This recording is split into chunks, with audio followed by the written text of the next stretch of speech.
Welcome everyone to this week's video. Today we are on Fish Friday number 139 and we have a good one for you today. Today's fish is one of those fish that if you're an American, you're an avid angler, you've probably heard about this fish. I can almost guarantee you've heard about this fish. And you might think you know the difference between the two species. But do you really? Today's fish that we're going to be talking about is Bam. Sorry. Bam. The black crappie. Now, the black crappie, or scientific name Pomoxis nigromaculatus, again, that's Pomoxis nigromaculatus. It is part of the family Centrarchidae, which is the family of sunfish. We've talked about them in the past, and we're going to continue talking about them because they're a pretty cool family. In terms of their native range, who knows? They're most likely native to the eastern United States and Canada, but they've been transplanted all over the US. They're found in all the lower 48 states. They're found in Panama and Mexico. And not only are they found, they're very excuse me. They're very prevalent in those states. This is not a fish that's in danger. This is not a fish that people have a hard time finding. If you go to pretty much any reservoir, any pond, any large river, if you go to a pit of water, there's a decent chance that you will find a crappie. Maybe not necessarily the black, although the black is one of the more common of the two. This fish is just found all over. As I said, it's been transplanted all over the U.S., found in all lower 48. I did make that little joke about the native range. It is most likely the eastern U.S. and Canada, but I mean, you're talking about one of the most spread fish in the early days of settlement of the United States. So they were taken everywhere. Now, they are known to be a schooling fish, very much known to be a schooling fish. This is a beautiful picture taken by this Isaac Zabo. I'm gonna assume that's his name.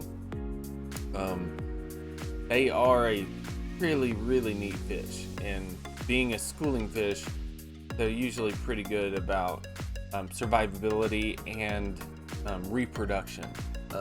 Most schooling fish have high amounts of reproduction with an okay success rate of survivability. It is a small fish. I'm going to put in quotation marks. They're essentially pancakes. They're just a circle. They're a pancake. They're a small fish that's short here, very long here, essentially a circle. They're usually about 10 to 20 centimeters long, which is about 4 to 8 inches, but they do and often get much longer.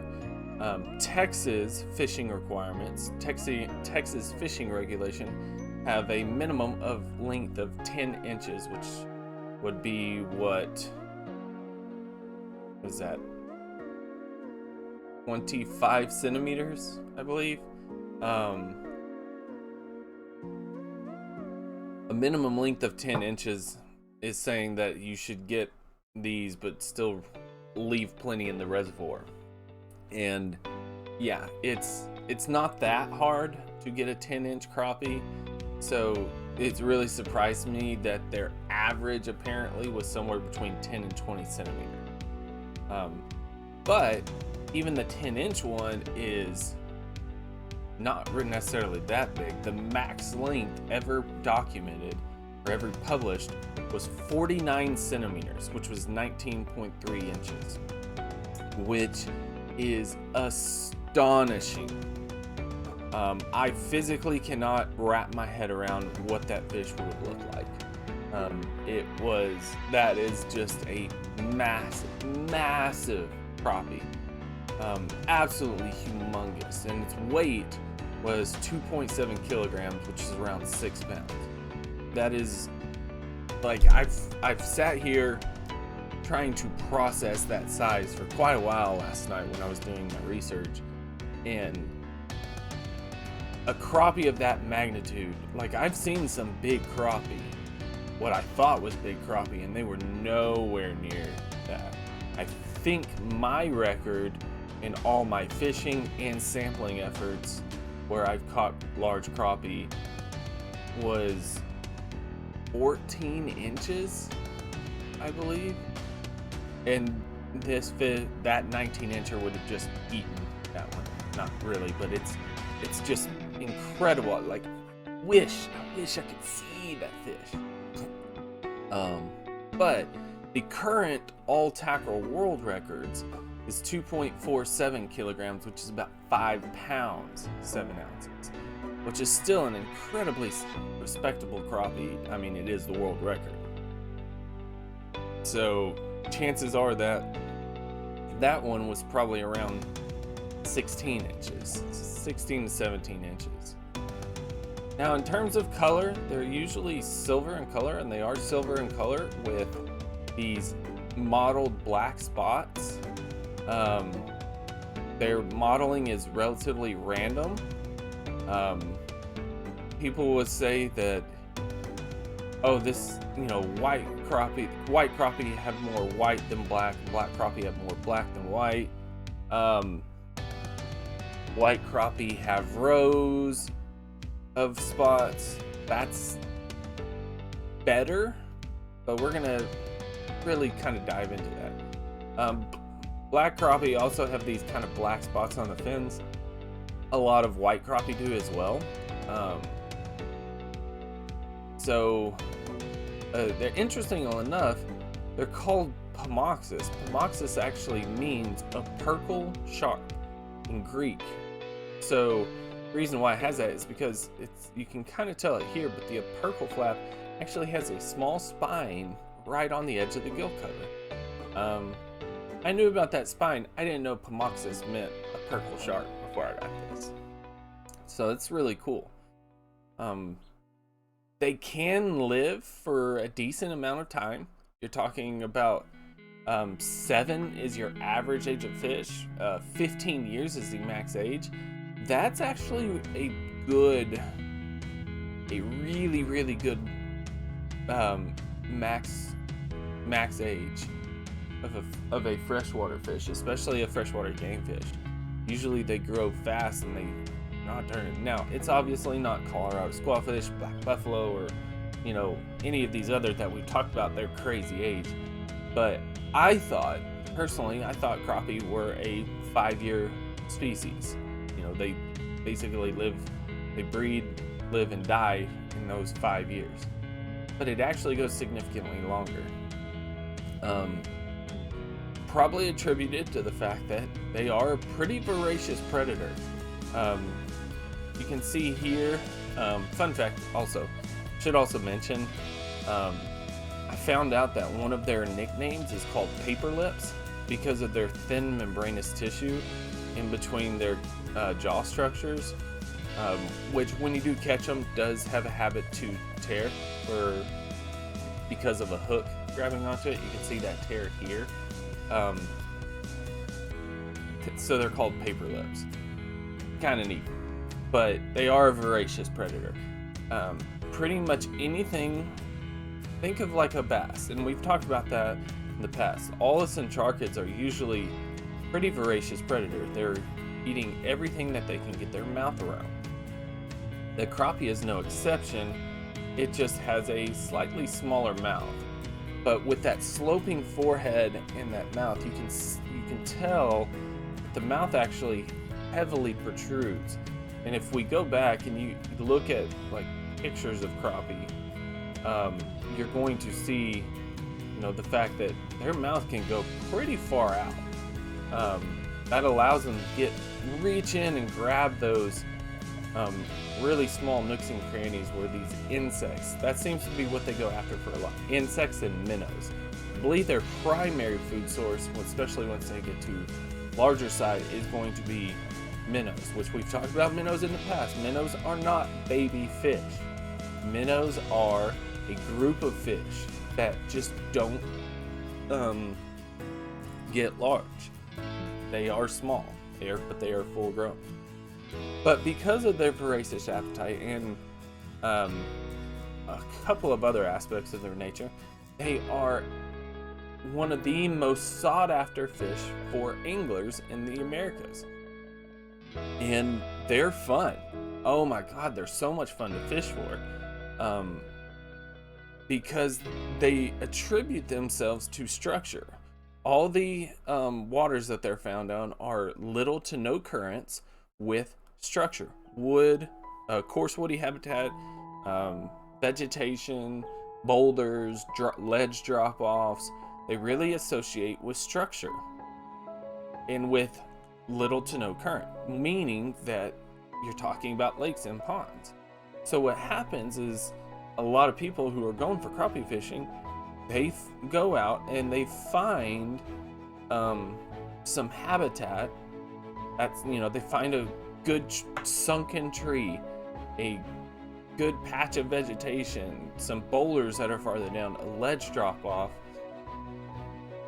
and they cruise. Usually they're doing something called trolling, which is where you have a couple of lines in the water and you're just going down. And then when you find one, most crappie fishermen that are specifically going for crappie, when you find one, they immediately stop, turn around, and whap! They heavily fish that area.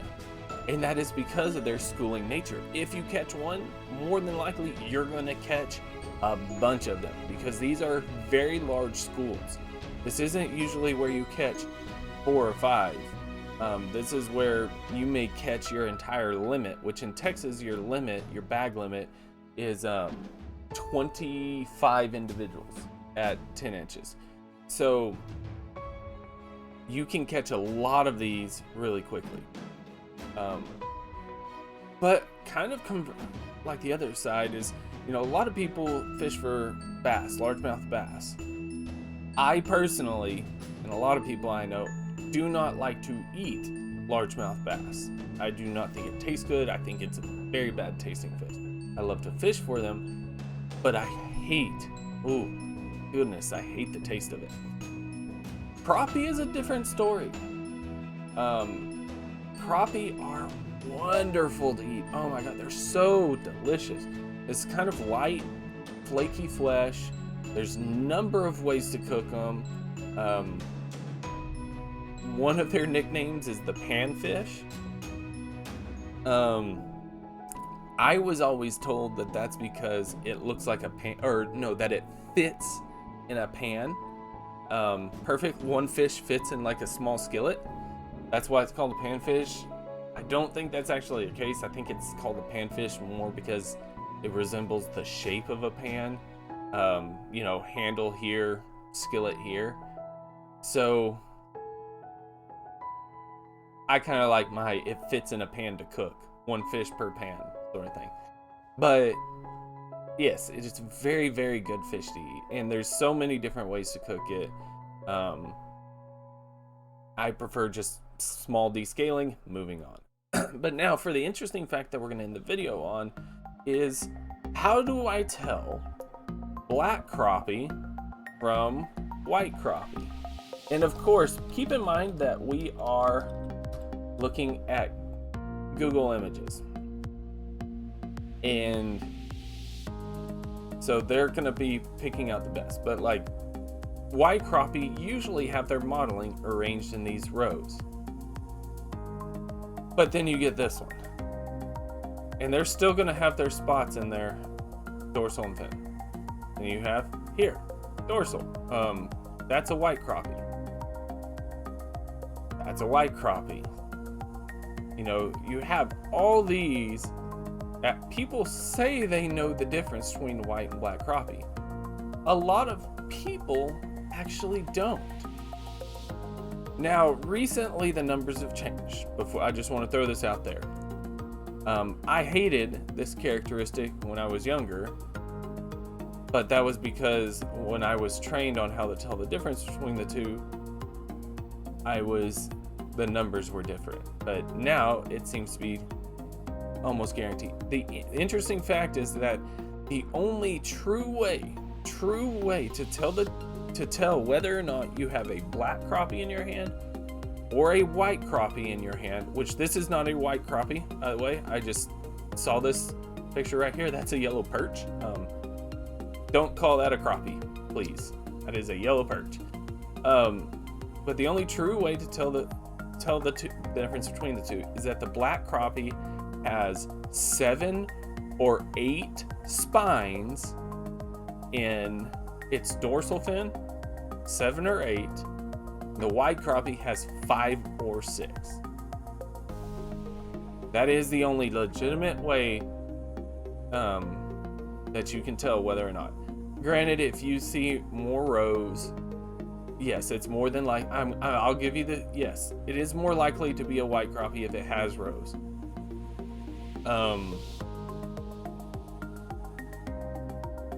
You know, that's probably a white crappie. That's probably a black crappie. Like that. That's okay. I get that. You know, whatever. But to me, after having seen a lot of these fish, but not enough to be just like 100% confident on the look and knowing the variation that these species have, because I had definitely seen some black crappie I would call white crappie and some white crappie that I call black crappie. And the reason why that's just interesting to me is 2 reasons. One, when I was originally trained, and I could have been trained wrong, but I was told that white crappie have 6 to 7 spines and black crappie have 7 to 8.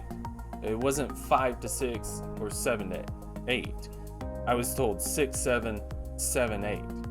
So yeah, I didn't like that characteristic because of course every fish I counted was 7, and I'm like, well, that's just not fair. It's just not fair.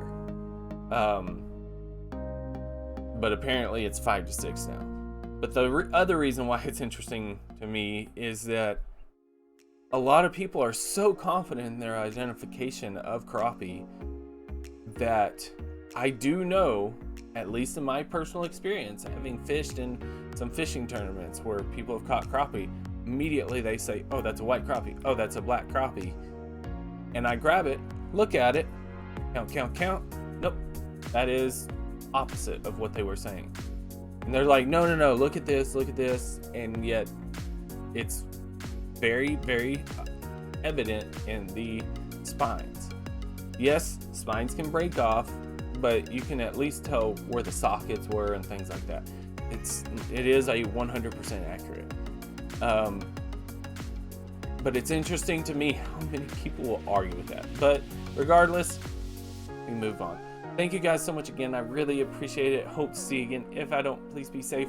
Have a great day. Please leave a like, comment, and subscribe. I've been loving the comments. The interaction with you people in the videos has just been a really nice thing to do. We're well over 100 subscribers now, which it almost didn't know if it was possible. I mean, we are on 140 weeks. I've been doing this straight for 140 weeks, except for 1 week. Missed 1 week, but still going strong, and I am enjoying this. Still loving this, but thank you so much for the love and support. I really appreciate it. Like I said, please leave a like, comment, and subscribe. If you'd like to support the channel, there's a link down below where you can donate. Not begging, but please, if you'd like to support the channel, there's a way that you can do it. But just viewing is more than enough. Thank you guys so much again. Take care of yourselves, take care of your loved ones, and